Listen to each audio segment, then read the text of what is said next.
Badajeando la Noticia, donde Pedro Luna y Carlos del Valle del Río hacen de la política su patio de juegos. Un podcast presentado por Sin Sesgo. Hola, muchas gracias por estar con nosotros. De verdad que le agradecemos mucho que nos acompañe en este Badajeando, el número 37, querido ya. Pedro. De verdad, cómo se pasa el tiempo. Ahorita platicamos que cuando lleguemos al número 50 vamos a hacer uno especial. ¿Te parece? Perfecto. Bueno, por lo pronto, oiga, tenemos mucho que badajear. Mucho. ¿Me das tu número telefónico por lo que voy a ser público? No, mejor no. ¿Qué tal el escándalo de los números? Pues todo derivado de ¿qué cosa? Las imprudencias del presidente, ¿no?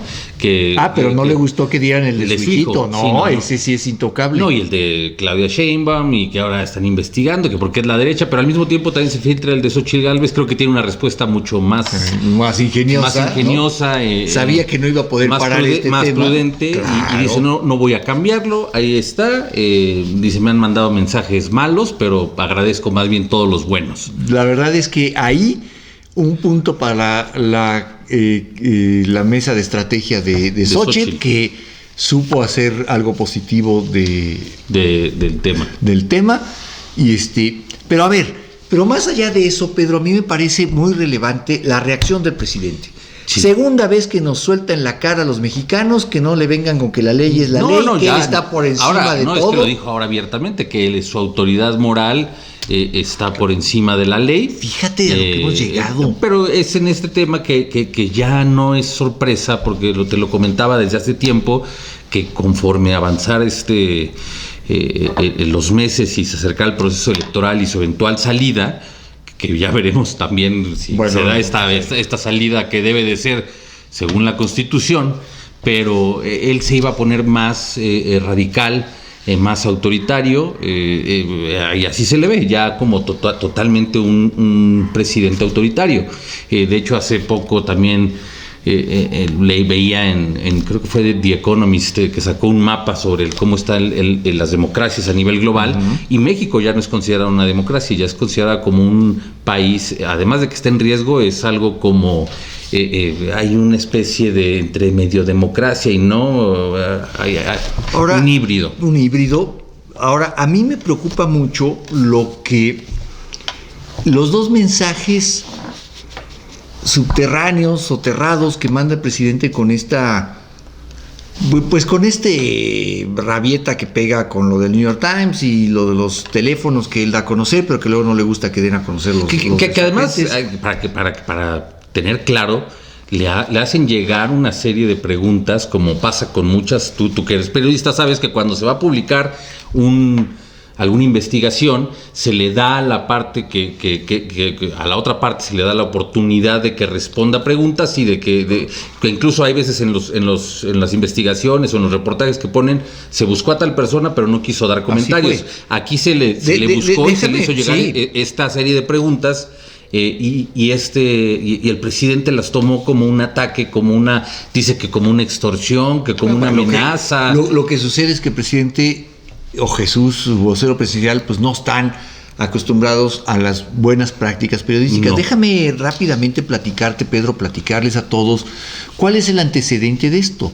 En los años 80, en el 82 concretamente, hubo todo un movimiento en el periodismo mundial de justamente qué hacemos. Porque una cosa es que yo publique un artículo y ya publicado, pida tu opinión, porque entonces lo que decían los afectados es, sí, pero el ramalazo ya no me lo quita nadie. Sí. O sea, ya luego dirás, bueno, pero él opinó esto, pero el primer ramalazo no se lo quita nadie. Se acordó en organismos de muchos medios, por ejemplo, en la SIP, la Sociedad Interamericana de Prensa, junto con la Sociedad Europea de Prensa, junto con la Sociedad Global de Corresponsales. Hay muchas organizaciones a nivel mundial que aglutinan medios y periodistas, y se acordó que una de las mejores prácticas que podía llevar a cabo el periodismo es esto que se llama el derecho de réplica anticipado. Esto que el presidente tanto le indignó y tanto, como tú bien dices, Pedro, interpretó como un chantaje, es una de las mejores prácticas periodísticas. Es decir, antes de publicar lo que yo he encontrado, te doy la oportunidad de que rectifiques, y tengo la obligación de poner en el cuerpo de lo que voy a publicar, oigan, pero a su vez hablamos y él dice que no es así. Que además va mucho en lo que él siempre dice del derecho de réplica. Él se escuda siempre en su derecho de réplica, pero no es derecho de réplica. ¿Cuál derecho de réplica si él no se lo da a nadie? No. Entonces, ¿viste a la reportera de Univisión? Además, la reportera de Univisión que hace bastante bien. Porque la verdad es que fue un ataque frontal del presidente. Y después dice que fue de manera oficiosa, que fue parte todo, o sea, todo esto es una confabulación, pero se le ve tan descolocado que mete de repente el tema de Assange y dice que hay que quitarle estatua de la libertad, pero además se va contra el gobierno de Estados Unidos y se va contra las agencias del gobierno de Estados Unidos, se va contra los medios, dice que no va a permitir que ningún medio... tiene muy poca memoria el presidente con lo de Assange, por ejemplo, dijo, ningún medio lo defendió. Y claro que sí. El New York Times lo defendió. El New York Times fue uno de los principales medios que dijo, esto es un ataque a la libertad de expresión, esto es un abuso de poder. Y ha continuado la defensa de muchos medios a nivel global. Entre ellos New York Times, entre ellos Washington Post, entre ellos Le Monde. Pero él ya sabemos que él elige o escoge las partes de las historias y las va acomodando según él quiere para crear su narrativa, pero sí se le ve totalmente descompuesto. Ha sido una semana pésima para él. Han sido semanas, ya no una, pero esta última fue... Ahora, pero te hablaba, Pedro, de que me preocupa mucho este otro tema, los mensajes cifrados en este berrinche presidencial. Porque a propósito nos da una pista de cómo va a reaccionar ya en las campañas. Sí, claro. Es decir, ya habíamos aquí advertido, tú lo habías dicho claramente, la intromisión directa al presidente ya en un tema electoral, al grado de que Xóchitl Gálvez decidió que su contrincante es el presidente, no Claudia. Se dirige al candidato, no a la candidata.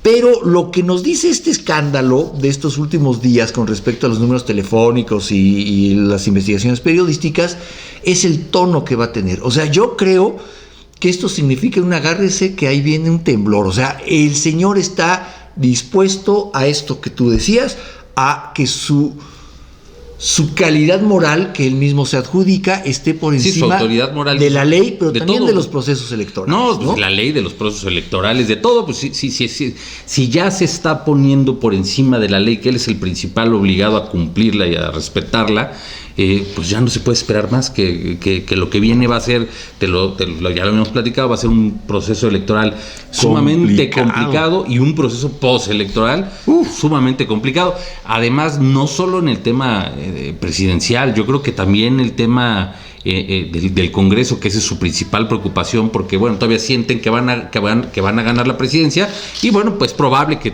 las probabilidades son más altas, pero no que tenga ya la mayoría que quiere en el Congreso. Eso sí no lo veo yo en este momento. Lo que sí es cierto, y lo hemos platicado aquí también, Pedro, es este ya no es el escenario que él tenía. No. Este no es un escenario de gano todo y gano lo que yo quiera.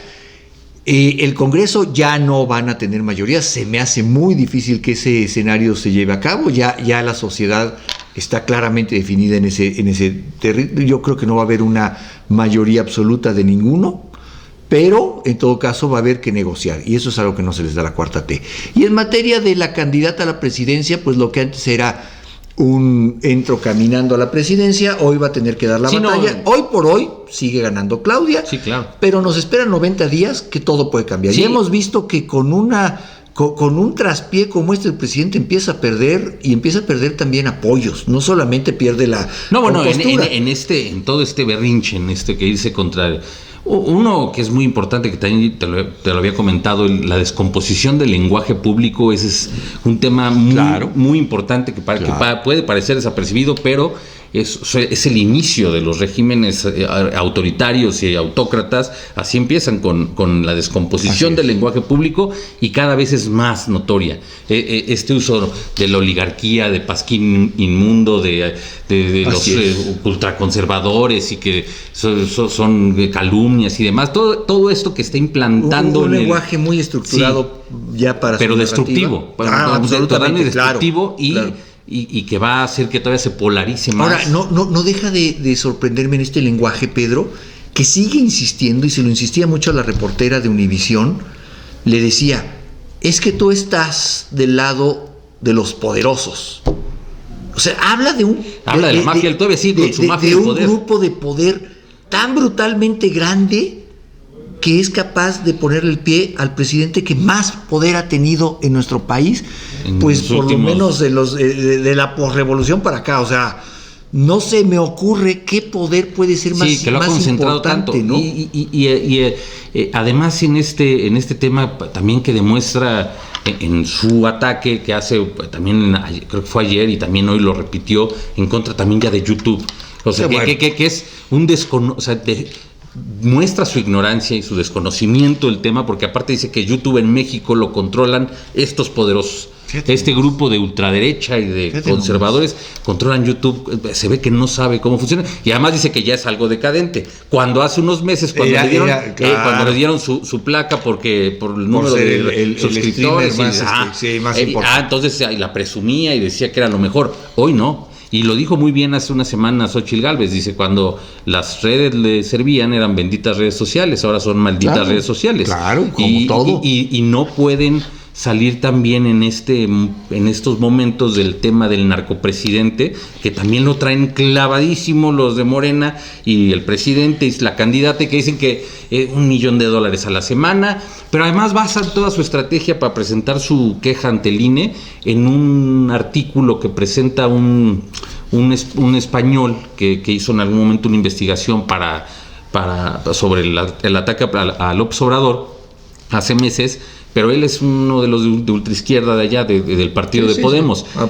Pero en eso están basando su defensa y su argumentación de que hay millones y de que no es orgánico y de que no hay gente, que todo esto es una invención. Pues hasta que los bots fueron todos al Zócalo a gritar, ¿no? O sea, cuando toman... Y también creo que a la par, no sé si sí yo me imagino que sí, por su reacción, que tenga presente lo que está pasando con el expresidente de Honduras, el que acaba de empezar su juicio con Juan Orlando Hernández, que después de que salió presidente, Estados Unidos lo apresa por temas de narcotráfico, y yo no sé si ese sea también uno de los temores que tenga, porque es continuo en su ataque y su enfrentamiento con Estados Unidos, porque lo hace y lo dice. Yo no sé cómo y creo que más bien ha habido mucha prudencia del otro lado, que no le han contestado. Ha habido mucha prudencia, Pedro, pero también para el que sepa leer la política norteamericana, estadounidense, los mensajes son muy claros. Sí. Cuando dicen, no, es una investigación que no quisimos seguir adelante, lo que está diciendo es, aquí la tenemos guardada, ¿eh? Sí, no es una investigación que se cerró, es una investigación que se suspendió, que quedó... ¿Para qué? ¿Para qué en este momento? Y al que conoce cómo operan los norteamericanos, son muy convenencieros, por decirlo de alguna manera, en cuanto a cuándo van a proceder en contra de ciertos personajes. Yo nomás te digo una cosa, no hubo aliado más fiel de los Estados Unidos y Estados Unidos no tuvo un aliado al que le fue más fiel que a Noriega en Panamá, hasta que las cosas cambiaron. Sí, cuando ya no. Cuando ya no, resulta que lo que habían investigado, que decidieron no seguir investigando, lo terminaron de investigar, y el cara de piña, como se le llamaba, terminó en una cárcel de Estados Unidos. Vamos a hacer una pausa antes de que algo pase y te platico, ¿te parece?, del segundo berrinche del presidente, porque el Wall Street Journal acaba de publicar también un artículo. Nota ayer muy buena. Ayer que, otro berrinche, pero de eso le platicamos después de Suscríbete a nuestro canal de YouTube. Sin Sesgo, periodismo de clase mundial para un mundo que nos pertenece. Bueno, pues vamos a regresar a Badajeando, Pedro. Y ahí viene otro berrinche el presidente, porque el Wall Street Journal le publicó el fracaso que ha significado para este país, la estrategia de abrazos y no balazos, en un artículo muy extenso que publica Wall Street Journal, al que también ya le ha dicho Pasquín, el presidente, dice que cuando son los periódicos más serios del mundo. Pues sí, la verdad es que no, y aunque no lo fuera, pues en todo caso eso de Pasquín, o sea, no está al nivel de un presidente andar calificando el medio que lo critica o no lo critica. En todo caso, porque aparte Wall tuvimos, Street Journal no lo es. No, y tuvimos dos presidentes anteriores a él muy criticados, Felipe Calderón y Enrique Peña Nieto, y se la aguantaron. Se la aguantaron. O sea, jamás se refirieron de esa manera a ningún medio. No, a ningún medio, porque habla mal del jefe de Estado que él dice que hay que cuidar la investidura presidencial y él es el que la está descuidando. Eso es algo que nunca entenderé, pero bueno, la cosa es que Wall Street Journal también arremete contra la política de abrazos y no balazos, dice que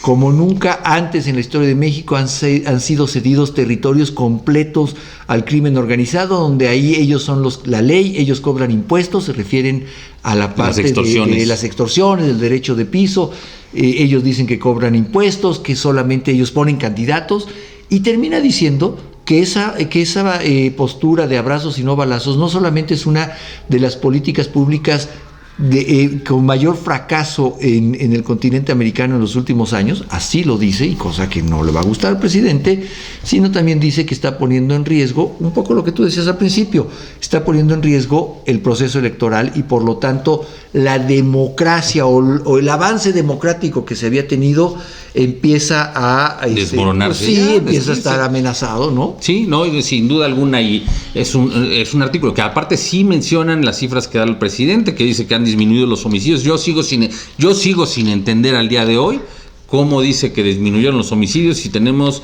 180,000 personas asesinadas en este sexenio, comparado con lo que hubo en el anterior y o sea, sigue incrementando, pero ellos tienen alguna manera de explicar que hay menos homicidios, que hay menos desaparecidos, que hay menos secuestros. No lo has entendido, Pedro.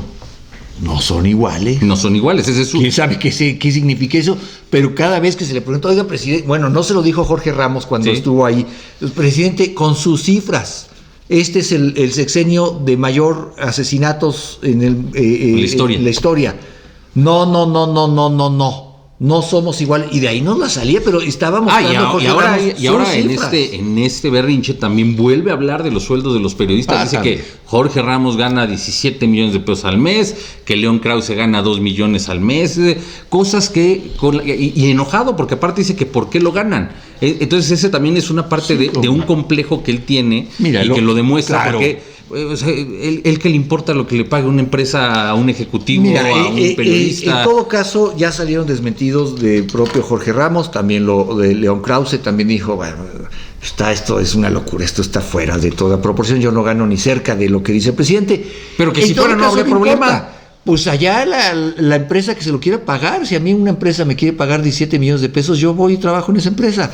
Es problema del presidente. Algo habrá visto la empresa, es una decisión entre privados. Pero él ventila y cree que con eso, pero es para generar justamente este tema de mostrar, según él, la desigualdad, pero también para generar el encono, el enojo, la envidia. Ese es su fin, él quiere dividir. Tú das en el clavo, Pedro.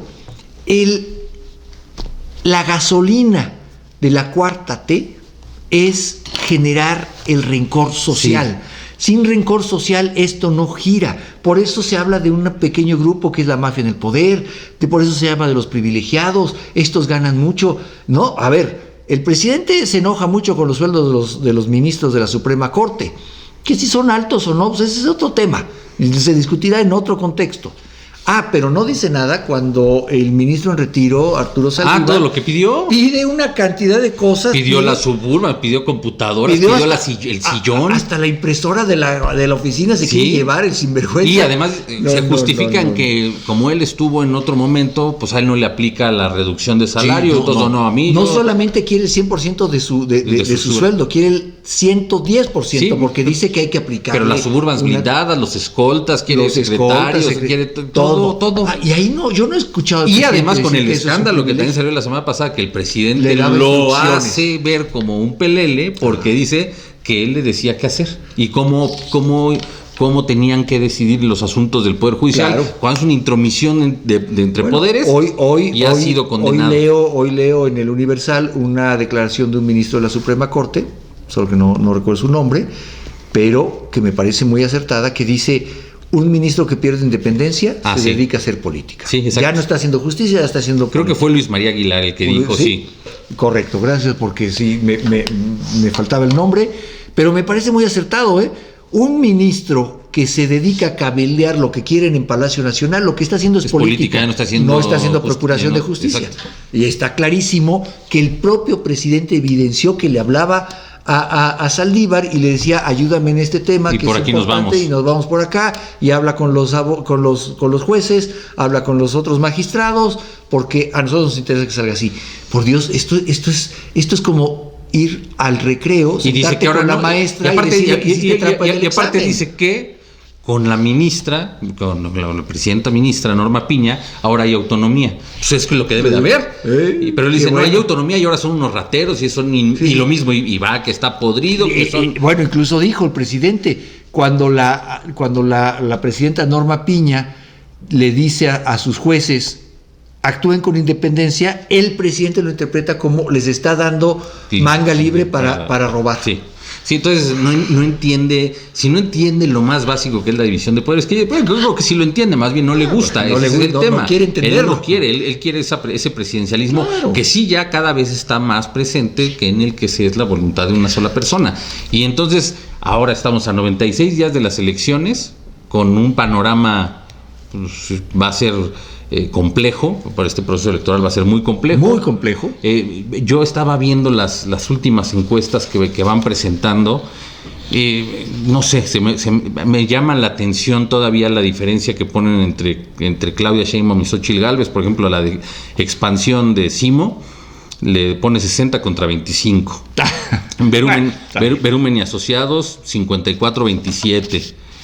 México Elige 51-43. Esa me parece. Está más Mitofsky 51-27. Claro. El Financiero 48-32. Pero habiendo. Y la última, el Universal hoy 59-36.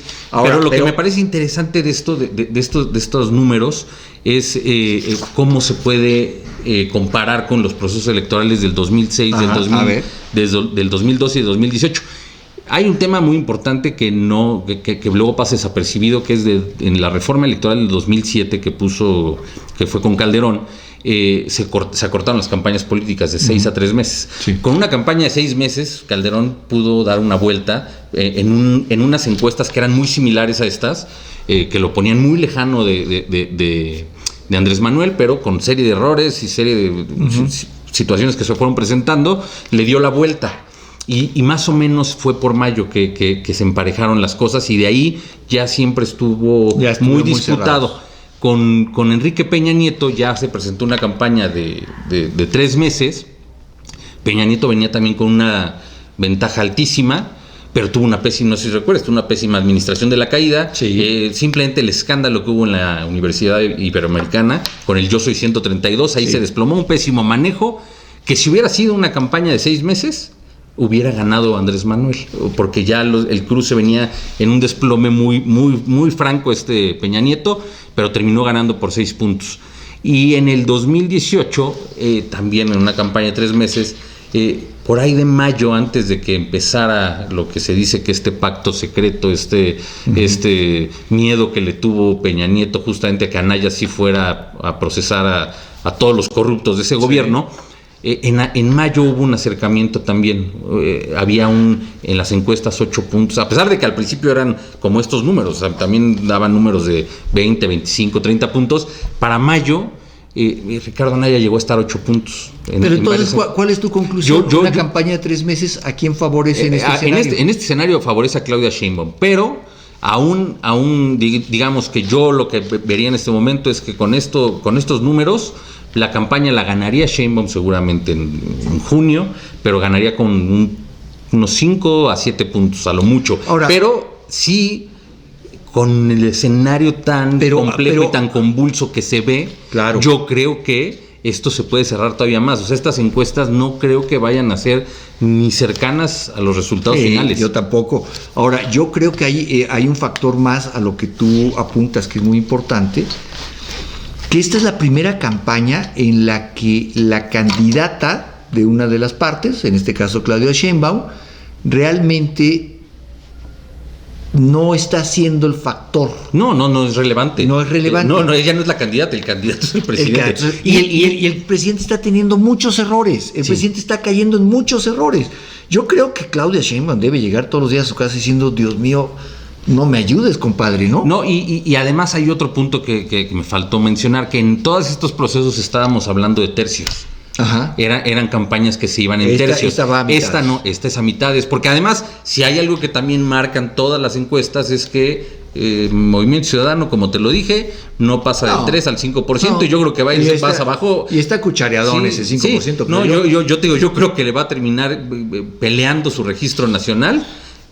Maínez es un candidato testimonial. No, y Patricia, ya vemos las divisiones. Patricia Mercado se retiró, ya dijo, yo no estoy de acuerdo con lo que están haciendo y no voy a participar en este tipo de cosas. Dante Delgado cada vez se ve más descolocado. Los candidatos que también eligió, pues una vergüenza. Y la verdad de las cosas es que esta, como tú bien dices, es la primera contienda que tenemos en la que abiertamente lo que hay... Hay dos opciones. Dos opciones.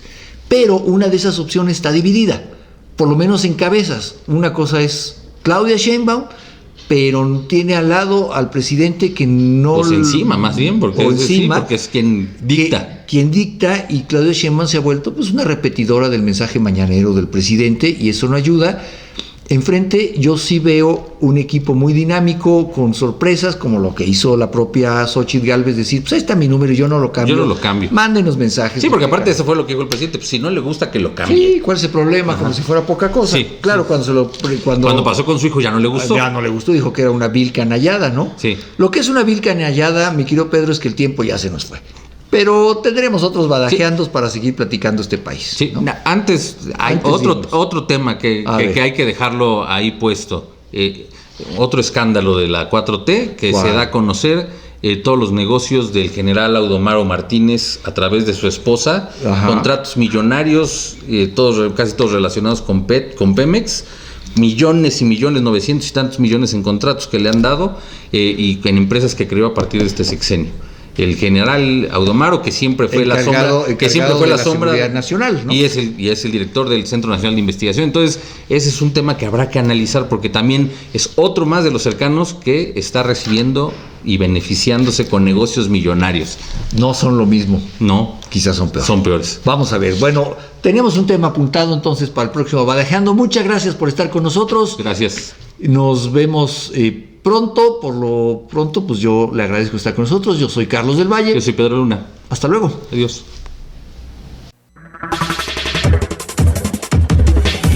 Hasta aquí Badajeando la Noticia, donde Pedro Luna y Carlos del Valle del Río hacen de la política su patio de juegos. Un podcast presentado por Sin Sesgo.